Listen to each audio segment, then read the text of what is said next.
Good evening. ये आमर होचंदी तामिल कुकुड़ा। तामिल कुकुड़ा ब्लैक स्किन अच्छी, नॉर्मल स्किन भी अच्छी। एमाने बहुत हाइट वाला कुकुड़ा। एमाने 4.5 केजी वेट। मेल फीमेल गुरांक 3 केजी 2.7 एमती वेट। ता सहित टर्की भी अच्छा 3 पीस।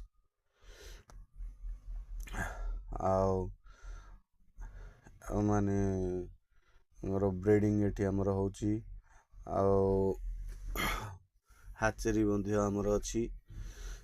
माने ब्लैक स्किन एटा तामिली ब्लैक स्किन कुकुड़ा। ए दी जण आमर बाहर को पलाउछंती, बाहर की बोली पंजर पशुंती।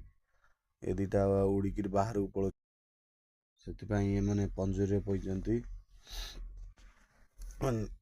ए मेलटा होची क्रॉस ब्रीडर मेल।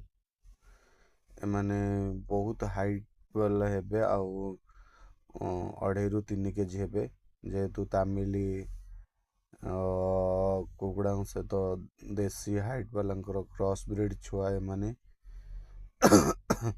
एमान मांस बहुत टाइट, मटन परी टाइट मांस। आउ जो माने तो मटन खाऊना से माने मटन भली लाभ उठे पारिबे,